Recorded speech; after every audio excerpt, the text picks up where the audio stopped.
Kisah Kiai dan Santri. Lanjutan bagian 7. Benda pusaka membawa petaka. Karena kabut yang turun teramat tebalnya pohon-pohon besar seperti bayangan raksasa. Tapi perempuan-perempuan desa kulihat keluar dari kabut, suara mereka bercanda seakan tak ada kesulitan hidup yang dihadapi. BBM yang harganya melambung, bahan-bahan pokok yang ikut melonjak naik, seakan bukan masalah bagi mereka. Setiap wajah dihiasi keceriaan, padahal aku yakin para perempuan itu bukanlah orang-orang kaya. Mereka hanya orang yang teramat sederhana, masak dengan kayu bakar yang diambil di hutan. Yang mereka masak adalah padi yang mereka tanam dan mereka panen, lalu dibawa ke penggilingan. Lauk mereka juga mereka tanam sendiri, jadi apa yang perlu dikhawatirkan lagi? Mungkin pergi naik mobil, belum tentu 2 atau 3 tahun mereka naik mobil. Jadi walau bensin oleh pemerintah dinaikkan seliter 1 juta, juga tak mempengaruhi mereka, sebab naik mobil bagi para orang gunung ini adalah siksaan tersendiri, yaitu siksaan mabuk perjalanan. Mereka seperti punya negara sendiri, yang bernama Republik Bersahaja. Hidup tak neko-neko, seadanya saja. Perempuan-perempuan itu menyapaku ketika lewat di depanku. "Derek punten Gus, menggo, ngatos-atos," jawabku. Aku melangkah meninggalkan ngelirip, dan segala keindahannya. Aku penasaran dengan mimpiku semalam, hanya bunga tidurkah? Pertigaan anjlok sekitar 2 kilo, jalan menurun, kalau ditempuh dengan sepeda mungkin tak sampai 10 menit tanpa dikayuh, karena jalanan menurun, malah berbahaya kalau tak punya rem.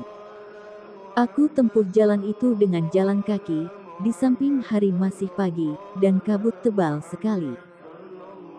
Jalan kaki tentu menyehatkan. Sampai di pertigaan anjlok, matahari telah meninggi, dan kabut tinggal tipis, menyisakan butiran air di pucuk daun dan rumput, bercahaya berkilauan seperti manik-manik mutiara.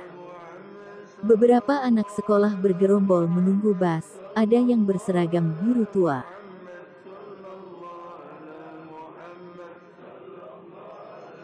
Berarti anak SMP, ada juga remaja berseragam abu-abu, berarti anak SMA. Kalau ada SMA di sini ya sekolah Bukit Tinggi, itu adalah nama sekolah lanjutan yang ada di bukit jadi dinamakan sekolah Bukit Tinggi. Aku sebenarnya sekalian mau cari sarapan, tapi setiap warung pinggir jalan yang kutanya selalu menjawab belum matang. Kulihat juga ada gerobak bakso, bakso juga tak apa-apa kalau ada lontongnya. Jadi kalau kepedesan ngerokok juga lebih enak. Kulihat tukang bakso menata mangkok, aku dekati. "Baksonya sudah ada bang?" tanyaku. "Bentar lagi Gus." "Silahkan duduk dulu," katanya hormat. "Lontongnya ada bang?" "Oh ada, banyak." Aku masuk ke dalam rumah-rumahan bambu, yang dibuat serampangan dan seadanya, hanya untuk melindungi para pemesan bakso agar bisa menikmati bakso pesanannya dengan nyaman. Saus, kecap, sambal, berjejer di depanku. "Nak mas, anak ini kan yang namanya Febrian." Kudengar suara lembut di belakangku, aku menoleh. Nampak orang tua yang kurus sedang duduk di belakangku. Aneh kenapa aku tak merasakan kedatangannya. Kakek ini kutaksir umurnya 70 tahunan. Badannya kurus namun tegap. Wajahnya penuh kerutan ketuaan tapi bersih, alis matanya sebagian memutih, ikat kepalanya bercorak lurik batik. Kumisnya dan jenggotnya sedikit, matanya teduh dan bersahabat. "Kakek ini siapa? Kok tahu nama saya?" tanyaku heran. "Itu tak penting nak mas. Aku hanya mau menyerahkan warisan nak mas yang selama ini dititipkan pada saya," kata kakek itu. "Warisan apa kek?" Aku teringat dengan mimpiku tadi malam. Kakek di depanku ini mengarahkan kedua tangannya ke balik baju di punggung, lalu mengeluarkan 2 buah keris dari balik baju. Keris ditunjukkan di depanku. Satu keris dan warangkanya panjang kurang lebih 40 cm, dan yang satu pendek kurang lebih 30 cm. Lalu kakek misterius di depanku ini melolos keris yang panjang dari warangkanya. Aku tak tahu keris, tapi melihat bentuknya keris ini indah. Ada ukiran di pangkal keris, berwarna seperti emas. Keris ini berluk banyak. Ini namanya Kiai Sabto Paningal, katanya sambil mengulurkan keris kepadaku. Kurasakan ada getaran aneh menjalari tanganku ketika menerima keris itu. Kemudian kakek itu mencabut keris yang kedua.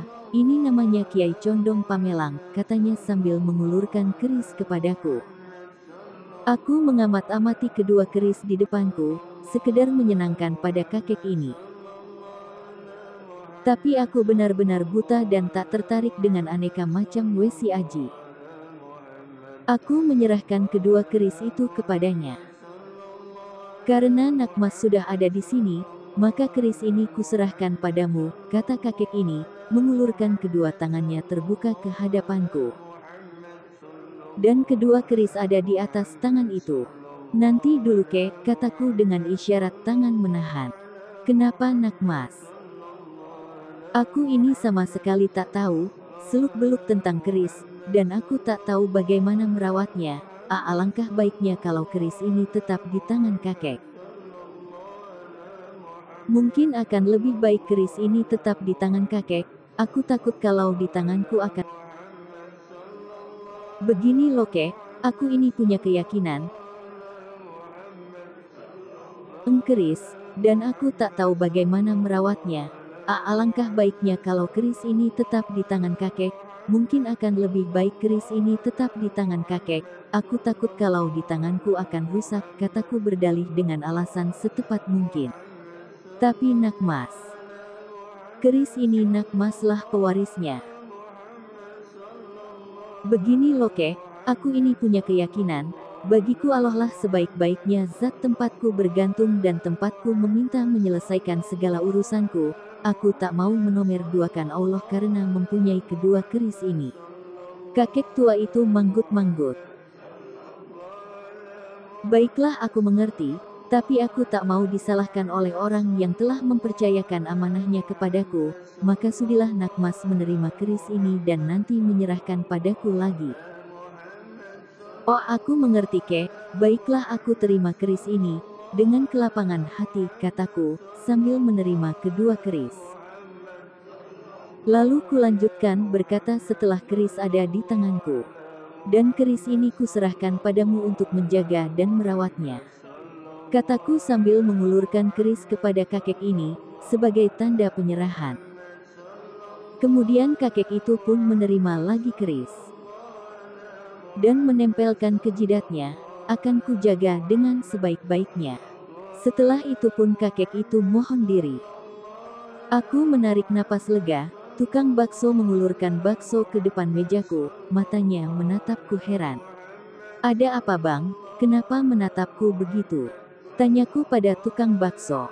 Tak apa-apa Gus. Saya hanya heran saja. Heran kenapa? Yah, saya lihat dari tadi, Agus ini ngomong sendiri, jadi saya mau memberikan bakso. Saya urungkan, karena melihat Agus ngomong sendiri. Maksud abang tadi saya ngomong sendiri. Jadi abang tak lihat saya tadi ngomong sama kakek-kakek. Kakek-kakek yang mana tuh Gus? Wong dari tadi Agus di sini sendirian. Aku segera turun dari kursi, dan melihat ke arah mana tadi kakek itu pergi, maunya menunjukkan pada tukang bakso tentang kakek yang ku ajak ngomong. Tapi walau jalan raya itu lurus, aku tak melihat bayangan kakek yang ngomong denganku. Ah, pupus harapanku, aku dianggap gila dah. Cepat-cepat aku kembali ke tempat duduk, menghabiskan bakso, dan 2 lontong, lalu cepat-cepat beranjak pergi, dengan tatapan aneh dari penjual bakso. Aku sering Ken, mau dikasih segala macam wesi aji, batu akik, tapi selalu aku tolak. Apa pula perlunya? Kataku pada macan. Ah, kamu ini gimana sih Ian, kalau ada yang ngasih mbok ya diterima, kalau kamu tak mau biar aku yang mengkoleksinya, aku aja udah mengkoleksi banyak sekali. Wah hebat Ken. Ayo aku tunjukkan, katanya kemudian mendahuluiku berdiri dan masuk rumah. Aku pun mengikuti dari belakang. Kulihat ia menurunkan 3 dus sarimi dari atas lemari bifet. Banyak sekali, 1 dus berisi aneka macam keris panjang penuh, 1 dus berisi berbagai batu akik, setengah, dan 1 dus berisi aneka macam keris kecil, berbagai bentuk dan macam. Dari mana semua barang begini Ken? Ya ada yang ngasih, kadang juga ketemukan sendiri. Macam-macam lah kejadiannya. Wah kamu ini mungkin cocoknya ngumpulin barang seperti ini. Yah semoga saja ini bermanfaat Ken, kataku. Ian, aku ini sebenarnya punya masalah. Kata macan menatapku serius. Masalah apa? Gini Ian, aku punya anak buah. Dari anak-anak nakal yang aku insyafkan, dan aku membuatkan mereka warung tenda masakan Lamongan, tapi aku menemui kendala, warung yang kubuka itu sepi pengunjung. Nah kalau begitu, aku takut anak-anak muda itu patah arang, melihat warung sepi begini, mereka akan kembali menjadi pemabuk lagi. Bagaimana menurutmu Ian? Aku merenung sejenak. Coba Ken, kamu bel mereka, sekarang ini warung sepi apa enggak? Maksudmu? Iya kamu bel aja, tanyakan warungnya sepi apa enggak. Dan bilang nanti kalau warungnya rame, mereka suruh ngebel kemari, biar aku wirid sebentar. Aku segera duduk menghadap kiblat, berdoa pada Allah supaya warungnya macan ramai pengunjung dan melakukan wirid, baru aku melakukan wirid setengah jam, HP-nya macan berdering. Dan terdengar olehku macan berbicara, aku tetap konsentrasi dengan wiridku. Sudah ramai Ian, warungnya, katanya sampai antri, dan terpaksa digelarkan tikar, karena tempat sudah tak muat. Syukur alhamdulillah, semoga bermanfaat. Dan bisa menjadikan keimanan mereka menjadi kuat, kataku mengakhiri wirid. Malam itu aku tidur di sofa, karena memang rumah macan sempit, dan cuma ada 1 kamar dan ruang tamu, jadi aku tidur di sofa ruang tamu. Pagi-pagi sekali setelah sholat subuh, aku mau pamit pada macan. Dan ternyata macan telah menungguku. Aku balik ke pesantren dulu ya Ken, kataku sambil meletakkan tasku di dekat pintu. Nanti dulu Ian, duduk dulu sini, aku ada masalah serius nih, nanti aja pulangnya setelah sarapan, kata macan.